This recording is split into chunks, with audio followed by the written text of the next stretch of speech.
he said there about his discussion between him and the apostles about what was going to transpire, and basically that no matter what they did, it was going to be God's will. I think it's interesting as we think about the miracles that were being done, ones that some of them we read about couldn't be done in his hometown. He didn't do many there. He kept moving. He got her there.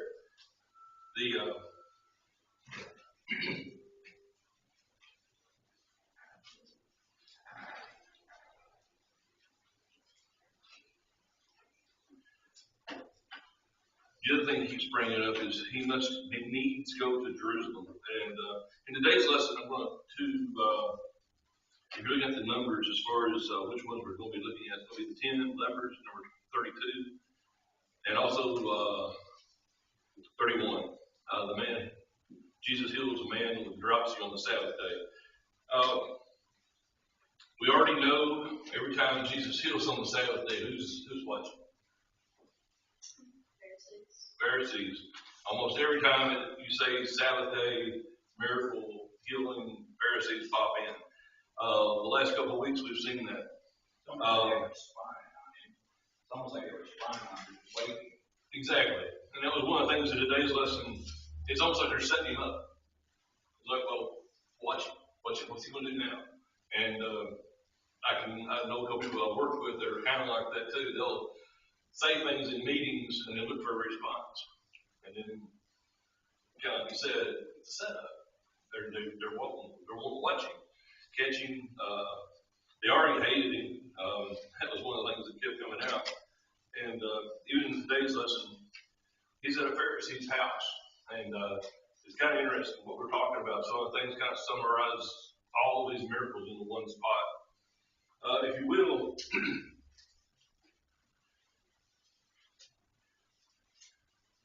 go ahead and open to Luke. Luke 13. That'll be the first reference there. Talking about Luke 14, excuse me. Luke 14, 6 through 1.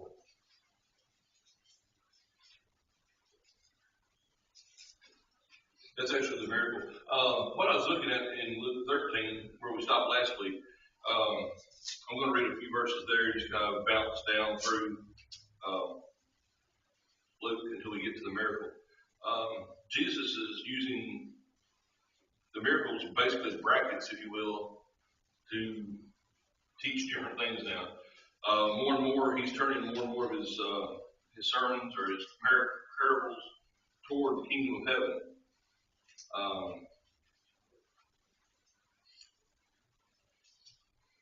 Last week we talked about the hypocrite, but he wasn't ashamed.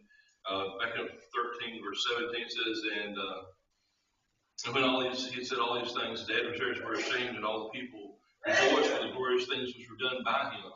All the miracles that they were seeing, all the evidences he was giving them, whereas to prove he was the Christ, and this was going to happen, this was the will of God. And then he talks about the kingdom of God. He talks about the kingdom of God compared to a mustard seed. There in the next few verses, he talks about the leaven, where a woman adds leaven. Verse 21, and he had 3 measures of meal till the whole was leavened. So it had an effect, and we talked about this before.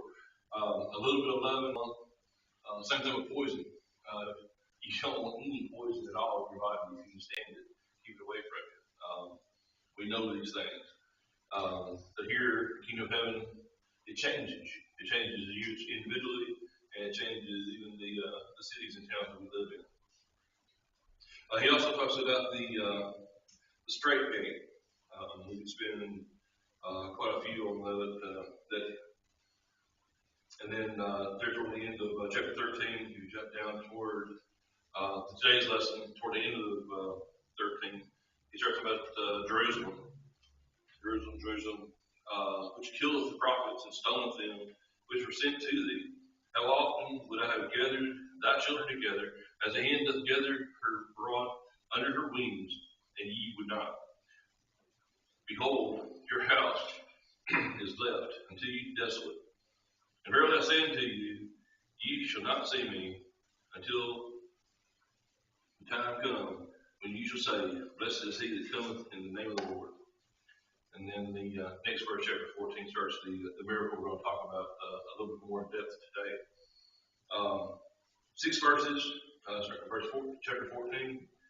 And I'm going to do a little bit different here as far as questions today.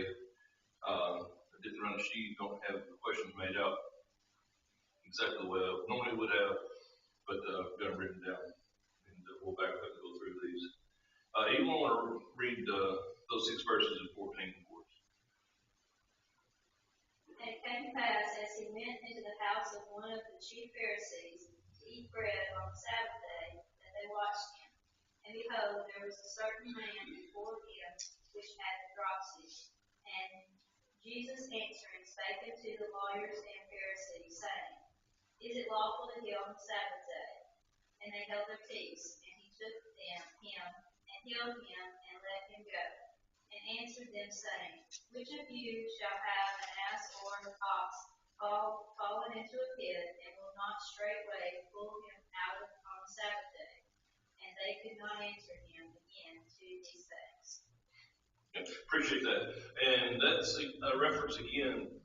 One of my questions, was it sinful to own oxen and asses at the time of Christ? The hypocrite, we talked about it earlier, just a few verses earlier, it says, thou hypocrite, does each one of you on the Sabbath day lose his ass or his ox from the stall and lead him away in the water? That was last week's lesson. And in this week's lesson, again, which one of you having an axe or ox falls in a pit? You're going to get him out. You're not going to leave him in there. And he knew that, and they knew that. I think it's interesting, kind of like you said, they watched him there. They wanted to see his reaction.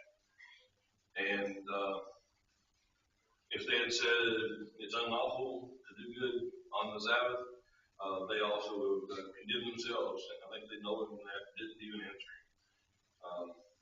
That's one of those when you know the wrong, you know you're in the wrong. You don't want to answer, incriminate yourself even worse. And of course, having asses and oxen in the first century was not a sin. Christ was on earth. That's in many cases that's a necessity. That's the way they made their living, trading livestock and also preparing food for the families.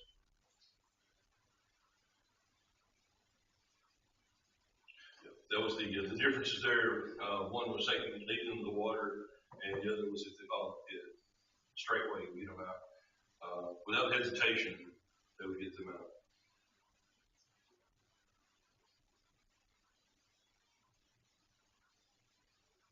If we go on to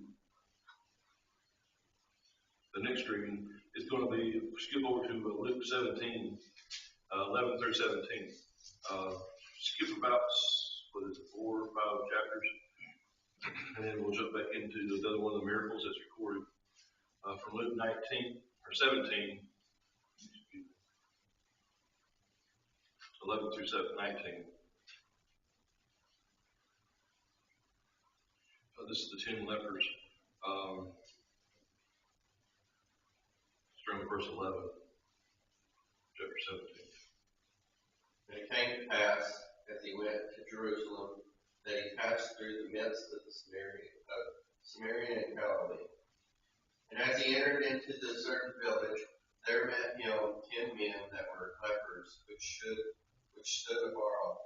And they lifted up their voices and said, Jesus, Master, have mercy on us. And when he saw them, he said unto them, Go, shew thyself unto the priest. And it came to pass that as they went, they were cleansed.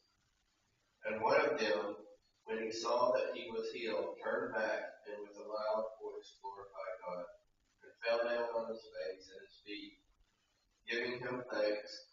And he was a Samaritan. And Jesus answering said, Were there not 10 cleansed? But where are the 9? are not found that return to give glory to God, save this stranger. And he said unto him, Arise, go thy way, thy faith has made thee whole. Thank you. This is one of the, I guess in my mind, the question that Jesus asked after the miracle.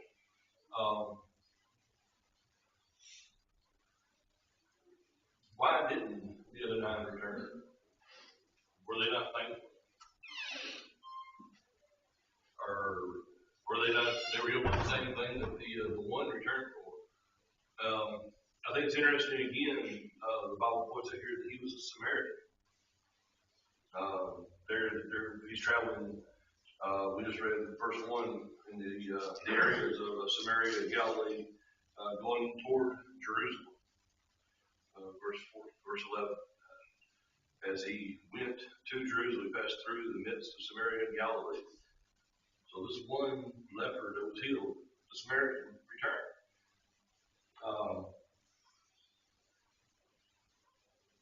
This is one of the things that, as Christians today, are we thankful enough? Are we able to give God the glory the way we should?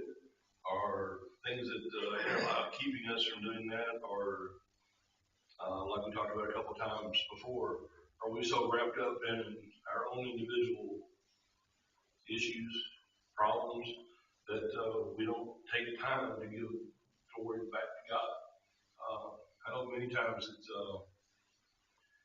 it seems like we try to, if we don't block off some certain times of the day to do certain things, we don't get them done. Study the Bible, pray. I'm not a morning person, so when I wake up, I'm late, basically, every day. No comment. I've gotten really, really bad over the years. One day it'll be great, everything will fall in place perfect, the next day it falls apart. So, don't think I'm much different than most, but, these 9 that didn't return to give, they knew who Jesus was, called him by name. They lifted up their voice and said, Jesus, Master, have mercy on us. And as they went on their way, all he said was, go show yourselves to the priest. And as they went, they were cleansed.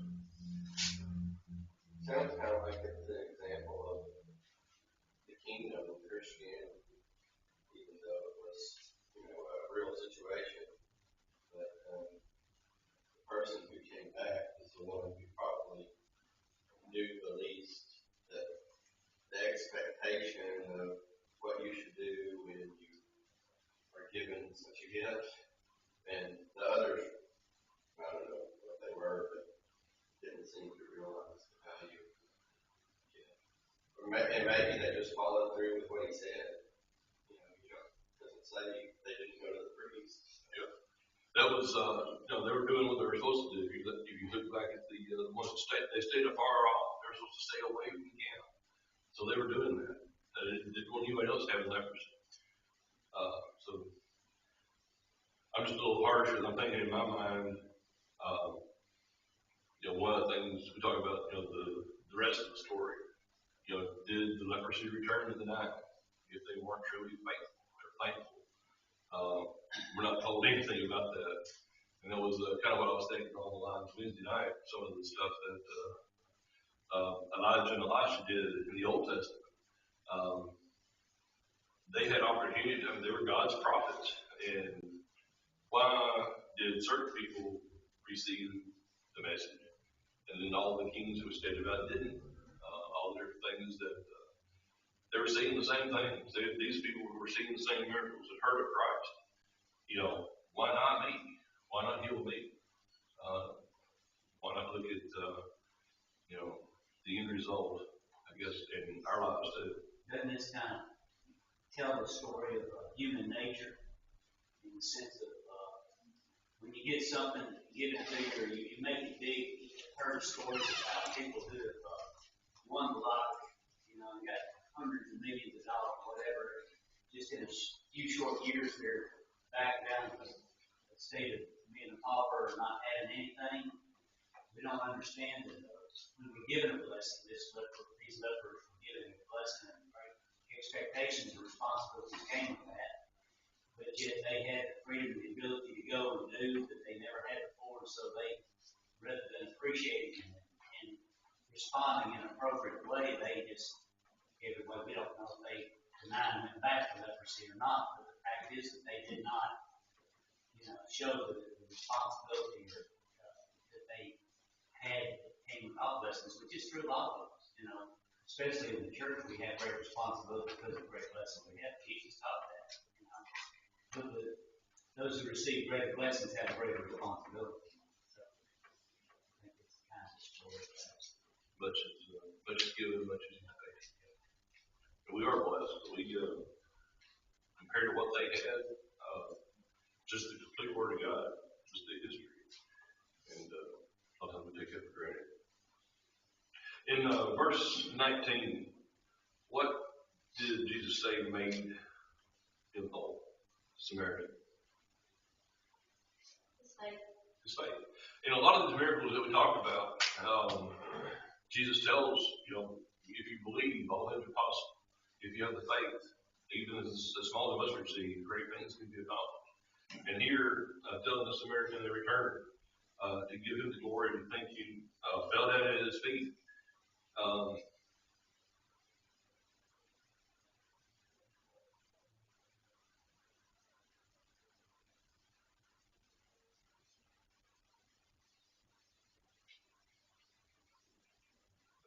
Another phrase that was there, but basically his faith that made him whole. The other was just go show yourselves to the priest, and as they went, they were cleansed. So as they went, they were proving their belief or their faith that they would be healed. So they all had that belief and had that in the cleansing, but only this one returned.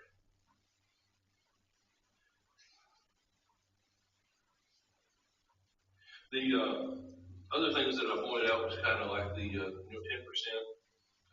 small percentage, but we also talked about the kingdom of God, different things that it's likened into, and the different things that are done for us in these passages as Jesus moves toward Jerusalem. Flip back to Luke 14, if you will. I wanted to pick up some of the chapters that we jumped over between these two miracles and some of the teachings of Christ that we talked about, that he talked about.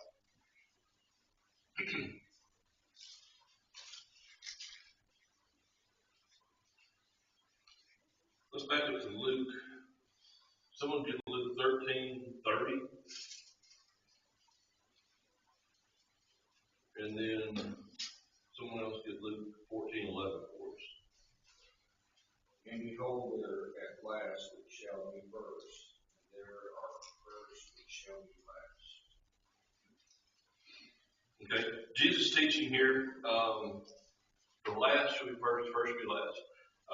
I used to work with a man that we used to eat at Arby's at least once a week back in the day. Whenever we would go out and as a group and eat, and he would always step to the back of the line and say, "It's okay, go ahead. I'm going to be first one day." And he was always talking about in the end spiritually, and it became kind of a running joke that he would never go first. He would always step back. In his mind, I guess that was something that he was trying to use it for a way to teach people. Sadly, later on, he became a denominational preacher, but still seeing her once on Sunday mornings. But haven't talked to him in a long time. The first shall be last. Luke 14:11. What does it say there? For everyone who exalts himself will be humbled, and he who humbles himself will be exalted. Okay. Similar ideas, I think, in my mind, the way I was looking at the teachings of Christ that we went through here. And kind of pulled out some of the ones that stuck in my head. We've got a song we sing often that describes the situation perfectly. You've got to humble yourself, and you'll be exalted in the end. all the kings that we talked about in the Old Testament, and even the Pharisees and Sadducees and the chief priests and Herod and all the rulers in the New Testament that were against Christ had opportunity, but turned it down. Many times they weren't humble. Many times they were, if you think about the many times in the Old Testament, they walked in the ways of their father. They did evil. They did more and more evil. Even I can't remember who it was, but he did more evil than anyone before him had ever done evil. And that's not something to be proud of. But in the end, who was serving God? The prophets. Likewise, in the New Testament, the apostles and the followers of Christ. I think that story of the 10 lepers is an illustration of that example of the first and the last one. It says that he's a Samaritan. It doesn't say what the other ones were, but being a Samaritan, they were considered the lowest. And he was the one that came back to Jesus, and he was the one that was praised by Christ to be that. So he was moved from last to first, and that respect was first.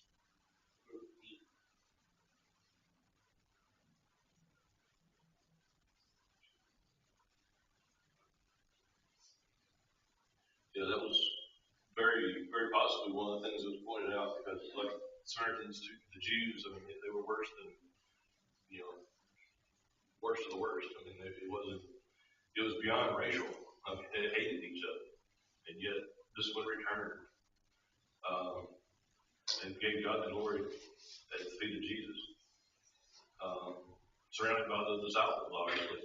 So if you think what they saw, how many times have we talked about the Samaritan woman at the well? It keeps going back to me that it's not just the first time that the Samaritan's been saved or been healed from sin. I hadn't heard that before. Several times, if you look back through what we've been studying the past couple of months, these people were made note of their nationality and of their race, if you will, and that they were healed. And in this case, did what we would have done. Gave God the glory and thanked Christ for his saving their soul, or saving their physical condition. The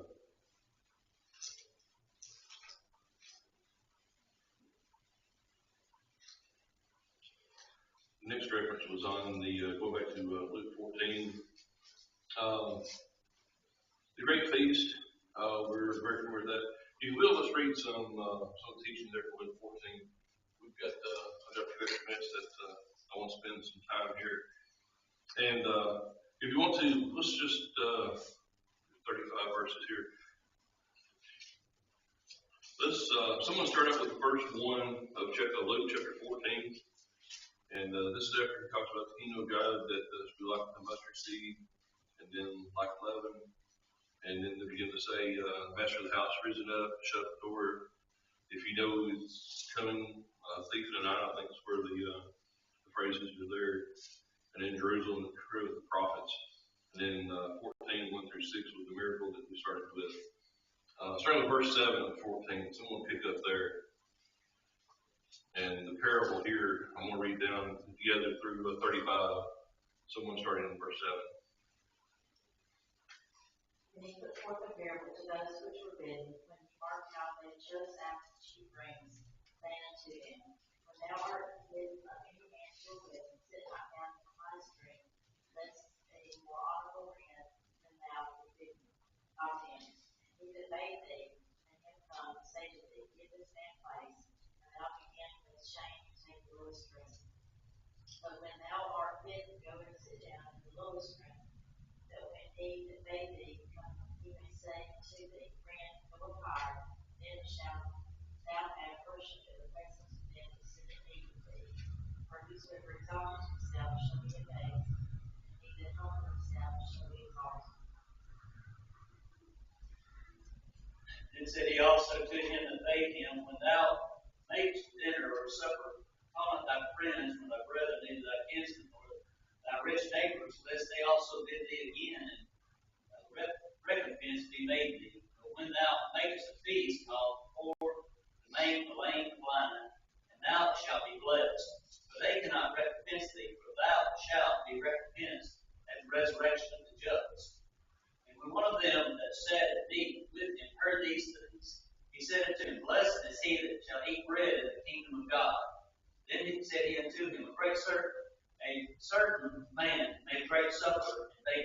sent his servants at supper time to say to them that were ready to come, for all things are now ready. And they, with all with one consent, began to make excuse. The first said to him, I bought a piece of ground, I must needs go and see it. I pray thee, have thee excused. Another said, I bought 5 yoke of oxen, and go to prove them. I pray thee, have me excused. And another said, I've married a wife, and therefore I cannot come.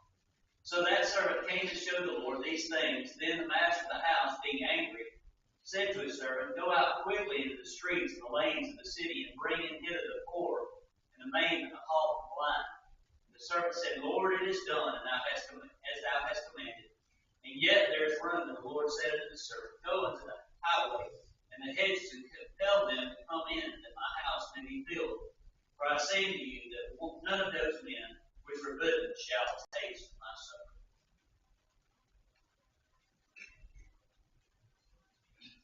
Now a great multitude went with him, and turned and said to him, If anyone comes to me and does not hate his father and mother, wife and children, brothers and sisters, yes, and his own life also, he cannot be my disciple. And whoever does not bear his cross and come after me cannot be my disciple. For which of you intending to build a tower does not sit down first and count the cost, whether he has enough to finish it, lest after he has laid the foundation and is not able to finish, all who see it begin to mock him, saying, This is the man who began to build and was not able to finish. Or what king going to make war against another king does not sit down first and consider whether he is able with 10,000 to meet him who comes against him with 20,000? Or else, while others still a great way off, he sends a delegation and asks conditions of peace. So likewise, whoever of you does not forsake all that he has cannot be my disciple. Salt is good, but if the salt has lost its flavor, how shall it be seasoned? It is neither fit for the land nor for the dunghill, but men throw it out. And he who has ears to hear, let him hear. Thank you. Appreciate that. Right after the miracle and the things that were put out, it says that he started this parable.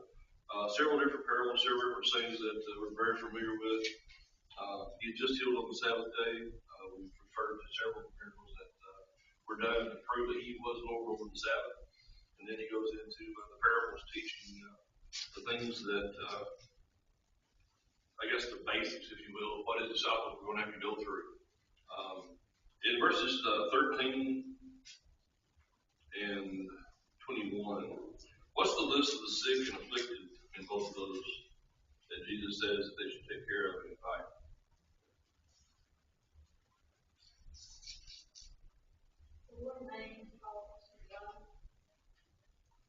In both cases, there's 4 different people's classes of people that have these sicknesses or ailments.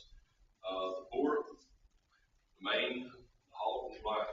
The poor, not necessarily physical attribute, but an action that they need their help. They need help financially. The poor.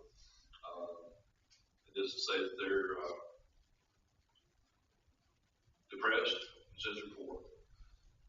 It doesn't say that they're can't hear, but he also talks about the blind, physical condition of the blind, the lame, can't, the maimed, they've been injured, they can't no longer do what they could do, and then the lame, we'll talk about those who can't walk. So, interesting that Jesus used all 4 of those that he'd been healing. Hundreds and hundreds of these cases he had healed, but he's telling them that when you fix this feast, prepare it for these people. Not for your friends. It's hard for us in our mind. We spend a lot of time there on, our family and our friends and our get-togethers. A lot of times the hospitality just isn't there to go out and look for strangers to bring in. It goes against a lot of things that we're being taught now. In verse 14, there's a word that's used, recompensed, compensation, payment, etc. I think it's from the root word there. It says, and thou shalt be blessed, for they cannot recompense thee, for thou shalt be recompensed at the resurrection of the just. Our payment, our repayment rather, is later. If we do these things, there's a reward coming in the end. Kind of what my friend Buddy used to say. In the end, it'll be first. What word in verse 21 does not sound godly at all?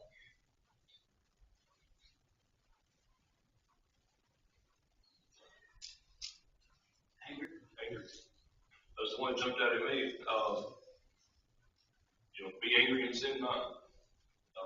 We should hate every sinful way. We should be, itemizing things that God hates and following it. Be as godly as we can each day. But here, he had made, verse 16 says that he had made how many? Few or many? Many. Not just the three that had excuse, but many. He made many people. And it's kind of curious that these three examples are what's given, but none of those that many that were invited came. So I don't know if they all fell into these three different examples that they bought land or got married or bought some oxen, had to approve. Again, oxen get in the way of doing what we should do. I'm not preaching against livestock today, so don't take that wrong. It's just it's interesting that it keeps. I bought oxen and had to approve it. Again, what were they putting in their importance in their list of things before God? The cost of discipleship, verses 25 through the end of chapter 135, talking about the man hate not his mother or father. Obviously, we talked about that. You've got to love Christ, put Christ first. You got to know where your loyalties actually do lay spiritually. Bear his cross and come after me cannot be my disciple, verse 37. Have you ever seen a house that starts getting built and they get the foundation built and it sets for 6 months? In my hometown, when I was growing up, I remember just outside there was a fairly big house that was being built, and the foundation got up, the walls got up, the roof got on, and it stopped. Everybody kept driving by, looking at it every week. Nothing's happening. But we don't know that. I don't know. Remember the situation, but eventually it never got finished and got torn down. So I don't know like I said, don't know the history there, but I remember driving by it and thinking we had to drive out of our way to see if this house was being finished or not. And here, at that time it was kind of famous that everybody knew where that house was that didn't get finished. And the Bible points out that did you not count the cost when you began? Whether it's building a new house, new home, buying land, buying a car, whatever it is. Today we see people that get in over their heads. It's easy to do, and we need to be helpful, encouraging, help them work out their problems. But sometimes it can't be done. You have to give it up, give up the physical things that you thought you needed for something else that may be more important later. More and more turn toward the spiritual side from the physical side. And then again, the kings, before you go to war, count the cost. If you've got 10,000 and you're going up against 20,000, it might be better if you call a trace. It might be better if you don't go to war. But count the cost. I think it's one of the things that keeps ringing back in my ears.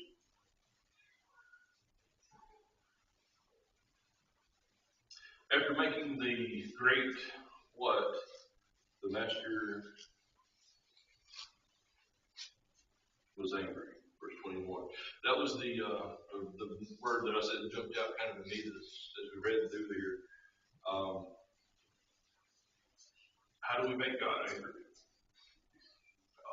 What do we do in our daily lives that, is disappointing to God?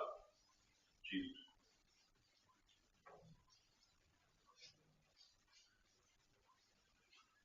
The next thing I want to read was, if you go through 15, talk about the lost sheep, the lost coin, the lost son, the prodigal son, we talked about that.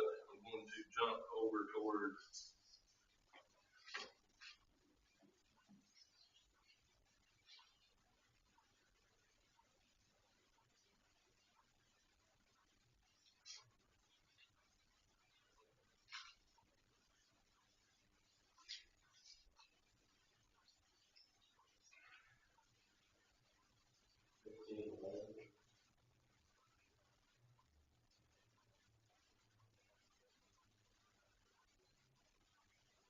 well,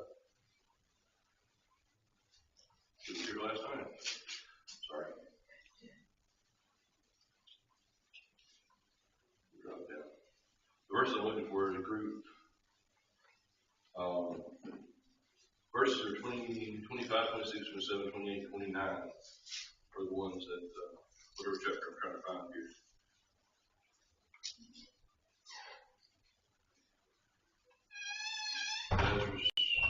Lazarus, the rich man, poor man, the prince has become.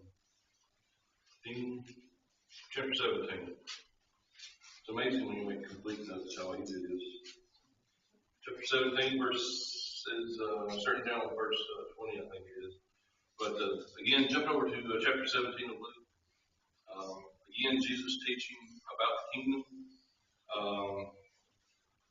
Lo here, lo there, for behold, the kingdom of God is within you. Verse 21. And then verse 24, how about the quickness. If you don't know, if there's a lightning storm within 100 miles, I'll probably be looking for it. We got apps on the phone now that can tell you how close the nearest lightning strike was. But here, talking about the quickness. It lighteneth in one part and goeth into another part of the heaven, and it shineth into the other part. And so the Son of Man be in his day. As quick as lightning is the return. If you jump down to 26, it says, and as it was in the days of Noah, so shall it be in the days of the Son of Man. They did eat, drink, and were married wives. They were given in marriage until the day that Noah entered into the ark, and the flood came and destroyed them all. Likewise also in the days of Lot. They shall eat, they drink, they bought, they sold, they planted, and they builded. And the same day that Lot went out of Sodom, it rained fire and brimstone from heaven, and destroyed them all. Even thus shall be in the day of the Lord, the Son of Man is revealed. In that day, he which shall be upon the housetop, and his stuff, and his house, let him not come down to take it away. For he that is in the field, let him likewise not return back. Remember Lot's life. Whosoever seeks to save his life shall lose it, and whosoever shall lose his life shall save it. I tell you, in that night there shall be two men, one in the bed, and one shall be taken, and one left. And the two women that will be grinding together, and one shall be taken, and one left. Two men that are in the field, and one shall be taken, and the other left. And then they answered him and said unto him, Where, Lord? And he said unto them, Wheresoever the body is, thither will the eagles be gathered together. Referring to the buzzards. Horrible example, and yet disturbing things that we should anger against today. Things that used to be people were ashamed of. I'll throw this out quickly. You talk Sodom and Gomorrah. You talk about Lot's wife. We're surrounded with people now that war about that more and more. I've been told that I accepted, I guess this generation accepted their teachings and their ideas, and so the next generation is going to live with it. right now we are living in strange times, to say the least. Any comments or questions about this? Like I said, I jumped from a couple of miracles through a couple of parables and then ended up in Sodom and Gomorrah. Appreciate your reading, especially your attendance and your comments. And we'll pick up next time down toward Lazarus and the resurrection there. I left it open for maybe a whole Sunday next Sunday. But we'll continue this list and move on through the miracles. Thank you.